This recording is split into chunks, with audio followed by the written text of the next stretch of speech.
Kung hain ka man ngunyan, hain man ka mo, magpamati ka mo sa muya. Nag-aasa kami na mahanap ka mo tulos. Makulugo na pambut mo pa. Ingatan nindong sa diri nindo. Huwag tarabang-tabangan ka mo. Hanggang sa makauli ka mo sa muya. Unang araw ng taong 2025, siyam na mangingisda mula sa Tabaco City ang nawawala ngayon matapos pumalaot umano Pakatanduanes. Kasama natin ngayon sila Arlene Naldo at Agnes Naldo. Magandang hapon po sa inyong dalawa, nanay. Magandang hapon po. Opo. Nanay, kaano-ano niyo po ba itong mga mangingisda? Bali po, ama ko po yung si Albino Naldo, tsaka kapatid ko po si Andy Naldo, tsaka si Angelo Naldo. Opo. So, sa 6 na mangingisdang nawawala, 3 po doon yung kapamilya niyo po. Opo. Tsaka yung si Melchor Bordeos po, tsuhin ko po. Tsaka, Okay, so 4. tsaka si Kent, Boban. 5. Pinsan ko po yun. Yung isa lang ang hindi nyo po kaano-ano. Okay, so halos isang pamilya po ang nawawala, kapamilya po ninyo. Opo. Okay. Unang tanong ko po, Nay, siyempre kapamilya nyo po ito, kailan pa po ito pumalaot? Bali po, pumalaot na po sila nung ng ados ng Enero. So after New Year, pumalaot po Opo. sila. So ano po yung paalam sa inyo? Pupunta lang po talaga ng... Opo, mangingisda po sila. Opo, mangingisda po. Bali po, inaasahan po namin uuwi sila ng 4. Ang alam nyo po, 2 days po sila sa laot, then uuwi po sila ng petsa 4. Opo. Ano po yung naramdaman po ninyo na petsa 5 na, wala pa po itong Yun na po, pamilya? nag-alala na po kami. Tsaka nag-contact na rin kami doon sa asawa ng kapatid ko sa Catanduanes. So, Tapos nag-contact yun, nalaman po namin na yung ibang kasamahan nilang na nangisda ay nagsipag-uwi na. Tapos sila na lang yung natira doon. Alam po ninyo na nakarating po sila ng Catanduanes. Opo, alam po na. Kasi yung mga kasamahan nila ay nakauwi na sa Nandun na po. pamilya. So sila Opo. dapat pauwi na din. So hindi na po nakarating. Opo. Okay. Nung pag-alis po nila ng Catanduanes, wala na po silang pupuntahan, kundi pabalik po sa inyo. Opo. Okay. So, may contact po ba kayo na makakapagsabi na talagang ito po ay pumalaot na? Opo, yung asawa po ng kapatid ko sa Catanduanes po. Yun po yung pinagkunan po ninyo ng impormasyon Opo, na talagang pumalaot Sila, na yung po pumalaot ito at dapat pabalik na po sa inyo. Opo. Kumusta na po yung mga pamilya din po nito? Yun po, naghahanap po sila, nag-aano ng impormasyon sa amin. Nandun po, yung asawa po ng join kong si Melchor Bordayos ay nandun po siya sa Catanduanes po. Ito po si ate, magkapatid po kayo? Opo, kapatid ko. Magkapatid. So, kayo po ay parehas na din may pamilya? Opo. Okay. So, ngayon po nakafocus po kayo sa paghahanap. Opo. Yung nanay niyo po, kumusta? Nasa bahay po. Siyempre, nag-aalala din po siya. Ilang taon na po si nanay? 60 po. 60. 61 po. 61. So, matanda na din po. Opo. Ano po yung sabi ng nanay po ninyo? Hindi na lang po kami nagpapakita ng mahinaan loob. Siyempre, minsan kahit gusto namin umiyak, hindi na lang kami umiiyak sa harapan niya. Matagal na din po talagang mangingisda po yung tatay po ninyo. Opo. Bali yun na po ang inano sa amin. Napalaki po kayo ng tatay ng magulang po ninyo dahil Opo. sa pagiging mangingisda ng Opo. tatay po ninyo. Kung ngayon po, umaasa pa rin po ba kayo na siyempre, Opo, umaasa po kami buhay sila. Umaasa kami na mahanap sila. Yun na lang lagi ang panalangin namin na sana walang masamang nangyari sa kanila. Sana lahat sila makaligtas. Kasi nung time na yun, nung kwento ng kasama nilang mangingisda ang lakas daw po talaga ng alon doon. opo, talagang naman napakalakas po ng alon papuntang Catanduanes, especially Opo. pag mga ganito pong mahangin, Opo. kakatapos pa lang po ng bagyo. Nagkaroon po ba kayo ng pagkakataon na pigilan muna sila? Ako po, hindi ko po sila napigil. Pero hindi pumasok sa isip ko na pigilan sila. Kasi nung pumunta ako sa bahay nila, nalaman ko na wala na talaga sila, nakaalis na sila. Nakaalis na. Opo. Opo. Ate, ilang taon na pong mangingisda po yung tatay po ninyo? Okay po, kami talagang mangingisda na po si Papa. Opo. sa pagiging mangingisda po ng tatay mo, ng tiyuhin mo, eto po ba yung unang beses na talagang nagkaroon po ng ganitong aberya, nagkaroon po ng ganitong problema, nagkaroon po kayo ng takot na baka may nangyari po sa kanila? Opo. Kaya sana po wala nang mangyari sa kanila. Sana makauwi na sila. Opo. Nai-report niyo po ba ito sa kinauukulan na yung tatay po at pamilya po ninyo ay... Bali po, kahapon po nag-report po yung kapatid ko. Siya po muna yung naglakad ng ano. Tapos, ang sabi po pag may nakapag ano daw sa kanya, nakapag maano yung panahon, magpapalipad daw po ng helicopter. Tapos yun na din po ang sinabi ko doon sa kamag-anak, yung sa asawa ng kapatid ko na may magpapalipad ng helicopter. Tapos umabot po yung hapon, wala naman po daw. Ano po itong ahensyang inyo pong nilapitan? Hindi ko lang po alam.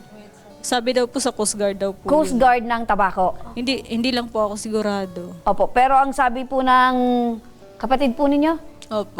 na lumapit po siya sa Coast Guard Opo. at ang sabi po sa kanya ay kinaumagahan, Opo. magpapalipad ng helicopter Opo. para suyurin yung karagatan, Opo, para opo. makita kung meron pong Opo.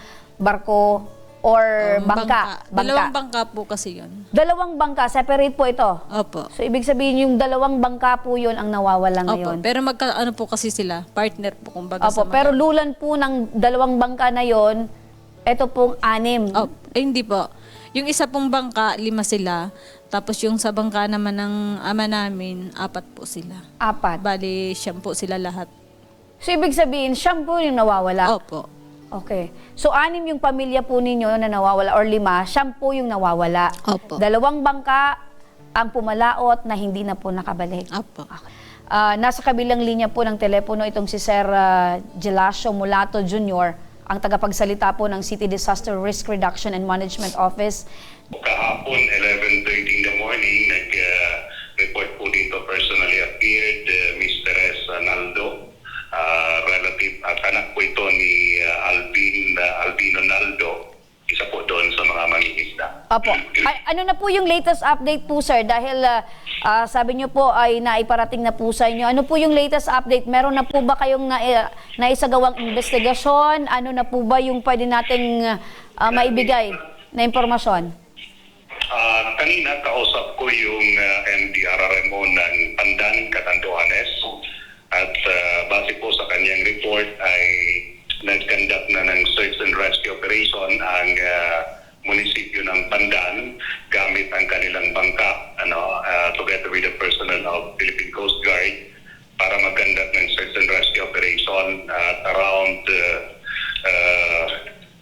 a.m. up to 5 p.m. kahapon. Kaso talagang malakas pa yung alon sa karagatan. Nakaabot lang sila 20 miles from the shoreline ng Pandan. So during their search, ang nakita lang nila is yung styrobox na na-identify naman ng family na kasama yun doon sa bangka na kasama sa mga nawawalang bangka. At yun po ay na-recover malapit na doon sa may Balangonan, Pandan, Catanduanes. Opo. Nabanggit niyo po, sir, na simula po kahapon hanggang alas 5 ng hapon isinagawa po yung search and rescue operation. Ngayon po bang araw, nagpapatuloy pa po ba ito para naman po ay magkaroon ng kagaanan ito pong pakiramdam nitong mga pamilya pong umaasa? Base po sa MDRMO ng Pandan ay naka-hold muna yung operation dahil talagang grabe yung dagat for the safety ng ating mga rescuers. Hold muna yung pagpalaot nila at hinihintay lang po na maging okay ang sitwasyon saka naman po sila ay magkakandak ng search and rescue operation. They are also waiting for the feedback from the Office of Civil Defense kasi kausap ko rin yung Provincial DRM Officer ng Catanduanes. They requested for aerial search through the Philippine Air Force, through OCD and papunta sa Philippine Air Force. Kaso kung titignan natin ang panahon ngayon ay medyo maulan sa ibang parte. So unsafe naman po sa ating mga assets kung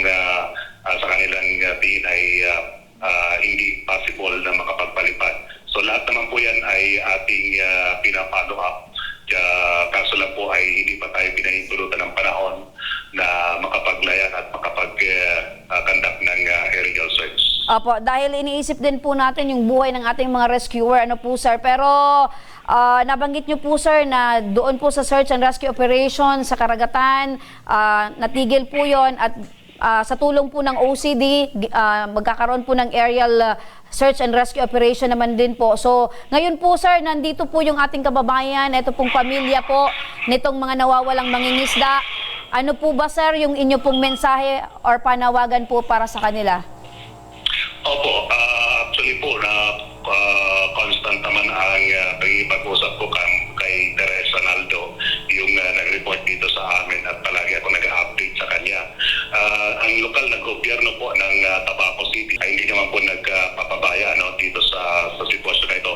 In fact, updated palagi ang ating city mayor dito po sa sitwasyon. So, nag-coordinate na rin po ako sa aming CSWD officer para po sa provision ng food packs temporarily doon sa family nitong mga nawawala para at least naman ay yung habang wala yung kanilang mga head of the families ay meron naman po silang pang-sustain muna sa kanilang buhay. So yan ang pwede na nagagawa muna gagawin ng ating local government while waiting for the agencies na may capacity to conduct search and rescue. Opo. Sir, kami po ay makikipag-ugnayan po sa inyo every now and then para po malaman po namin kung ano na po yung magiging mga susunod pa pong hakbang para po ay patuloy po dito sa search and rescue operation dito po sa mga nawawalang mangingisda. Maraming salamat po sa inyo, Sir Gelasio Mulato Jr., ang tagapagsalita po ng City Disaster Risk Reduction and Management Office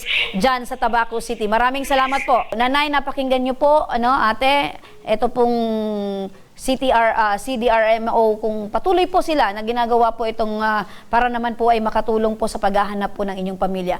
Pero para naman po malaman natin kung ano po, syempre dahil yung tatay po ninyo, yung kapamilya po ninyo ay talagang inahanap pa rin po natin ngayon. Kumusta po yung hanap buhay po or pangangailangan po ninyo sa pang-araw-araw?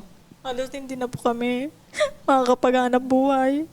Halos sa pagkain nga po, hindi na po kami kumakain. Yung po bang bangka ay sa inyo po talaga yon? Bali, hindi po. Nakikigamit lang po kayo. So parang pagkatapos po pumalaot, paplasadahan po ninyo. Opo. So problema po niyo ngayon yung pagkain. Dahil doon po talaga kayo umaasa. Opo. Pero eto nanay, dahil nababanggit nyo na may mga times na hindi na po talaga kayo makakain. Dahil ba sa pag iniisip po ninyong problema or talagang wala po kayong makain? Nakaisip po sa amin pa mga para sa buhay. Opo. Makinig po kayo nanay, dahil nasa kabilang linya po ng telepono itong si Congressman Raul Angelo Gil Bungalongan. Alamin po natin kung ano po yung ma-extend po sa inyong tulong dahil alam po natin na si Congressman Gil ay talaga pong naandyan po yung puso niya sa pagtulong, especially po sa ganito pong sitwasyon na talagang pamilya na po yung namumroblema. Magandang hapon po sa inyo, Congressman Gil. Magandang hapon, Remy, at magandang hapon sa tagapakinig ng programa. Apo, Congressman Gil, ito po, pamilya po dyan sa Tabaco City. Congressman Gil, ano po ba yung tulong or mensahe po ninyo na pwede po nilang asahan mula po sa inyo, Congressman Gil? Unang-una, hinihingi ko sa pamilya na patatagin nila ang kanilang mga loob at patuloy na magdasal sa ating pong Panginoon na sana ligtas pa na mahanap ang kanilang mga kapamilya. Alam mo, Remy, bago pa man ito lumabas sa social media, pinaabot nito sa akin ng ating mga kasamahan. Actually, si John De Leos, dahil isa pala sa mga miyembro ng pamilya ay miyembro ng Opinion Beacon. So, pinaabot sa atin yung kanilang concern na yung kanilang mga kapamilya at iba pang kasamahan ay nawawala. Sila pala ay nagpalaot January 1 at ilang araw na until today hindi pa nakikita. So ngayon, ang ginawa agad doon natin ay nakipag-coordinate agad doon tayo sa Philippine Navy dahil may mga barko din sila na pwedeng magamit na sa search and rescue operations, pati na rin po sa PNP Maritime at Coast Guard para tulong-tulong na ang ating mga ahensya ng gobyerno sa paghahanap nito pong mga mangingisda galing po sa siyudad ng Tabaco. While we are waiting for the update, kanina, Na-interview din ang ating CDRMO, si Jel Molato, sa pakikipag-ugnayan din sa lokal na gobyerno ng Tabaco. Magtutulong-tulungan po, no, lahat ng ahensya upang mas mapabilis ang paghahanap dito sa mga mangingisda. And in fact, magkakaroon din ng aerial search upang mas mabilis na makita at mahanap ito pong mga mangingisda. So for the meantime, magpapadali na din po tayo ng konting tulong sa ating pong pamilya, pinansyal na tulong sapagkat kahit pa paano mabigyan sila ng tulong pinansyal dahil alam natin apektado ang kanilang paghanap buhay. Pupunta ho natin, no, yung staff natin doon mismo sa kanilang bahay. Ayun, mas mapapabilis po ngayon yung paghahanap dito po sa mangingisda dahil ito, si Congressman Jill ay isinisuguro sa atin na talagang makikipag-ugnayan at every now and then, magpa-follow up po kayo, Congressman Jill, kung ano na po yung update patungkol po dito sa search and rescue operation. Yes, Remy, at ang instruction din natin, no, nung tinawagan natin yung sa Philippine Navy at iba pang concert agencies na makipag-coordinate din po sa CDRMO sapagkat sila po yung talagang naka-front, no, dito at sa kanila naging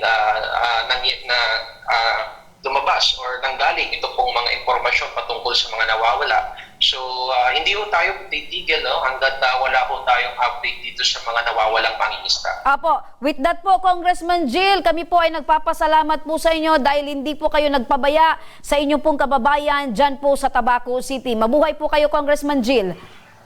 Salamat, Remy, at magandang hapon. Napakinggan niyo po si Congressman Jill. Siya mismo po ay makikipag-ugnayan at magpo-focus po siya na talagang ito pong operasyon, ito pong search and rescue operation po ay talaga pong puga-puga po yan, ano, sa tulong din po ng CDRMO. At magpapadala po siya ng pinansyal na tulong para po sa inyo dahil apektado po yung inyong hanap buhay. Opo. Opo. At syempre kami din po ay magpapadala din po sa inyo ng food packs para po sa mga pamilya. Ito pong Siyam na mangingisda. Pamilya po ng Siyam na mangingisda. Bali po yung ibang pamilya po nasa Catanduanes po. Nasa Catanduanes. Opo, Opo. kami na po yung bahala ano po Opo. kung paano po may paparating po sa kanila. Opo, ma'am. Basta yung Siyam pong pamilya po nitong Siyam na mangingisda, lahat po kayo ay makakatanggap ng Opo. tulong mula po sa aming programa. Opo, ma'am. Opo. So kung nakikinig po ngayon, sana, ano po, ang hiling po namin ay sana po ay nasa ligtas na kalagayan po sila ngayon. Kung hindi man po makauwi pa, baka nasa gilid lang po ng karagatan. Kung hindi pa po sila mahanap, ang panalangin po namin ay buhay po sila. Opo. Apo. So, kung meron po kayong gustong sabihin sa tatay po ninyo. Pa, kung ain ka man ngunyan, ain man ka mo, magpamati ka mo sa muya. Nag-aasa kami na mahanap ka mo tulos. Makulugo na pambut mo pa. Ingatan nindong sa diri nindo. Huwag tarabang-tabangan ka mo. Hanggang sa makauli ka mo sa muya. In this very hard times, ate, ang kailangan po natin gawin, magpakatatag po tayo at dagdagan po natin yung ating panalangin. Katulong po kami ninyo na sana po ay makabalik ng ligtas, mahanap po sila sa lalong mas madaling panahon. Lakasan nyo lang po yung loob po ninyo para po sa nanay po ninyo. Apo. So, positibo po tayo na makakauwi po ng ligtas ang inyo pong pamilya. Muli nananawagan po ulit kami sa mga nakakakilala, sa mga taong naka-flash sa inyo pong mga screens ngayon, mga ka-aksyon, na kung kayo po ay nakita nyo po ang isa po sa kanila, kayo po ay makipag-ugnayan po sa aming tanggapan. Ang mga pangalan po ng mga mangingisda po na nawawala ay naandyan po sa inyong screen. Sa unang bangka na may kulay orange po na may blue, ay sila po ay si Rafael Idanan, 42 years old, Melchor Bordeos, 51 years old, Jeremy Ikawa, 22 years old, Noel Bassett, 21 years old, Edwardson Dato, 33 years old. Habang sa pangalawang bangka naman po na may kulay asul at ay sila Albino Naldo, 62 years old, Angelo Naldo, 32 years old, Andy Naldo, 27 years old, at Kent Buban, 18 years old. Kung nakakilala po or nakikilala po ninyo itong mga taong ito o pamilyar po sa inyong ang mga bangkang sinakyan nila, may kulay blue at orange, ipagbigay alam sa malapit na opisina ng pulisya sa inyong lugar o maaari rin po kayong mag-iwan ng mensahe sa aming official Facebook page na Ako Bicol, Tabang Ora mismo.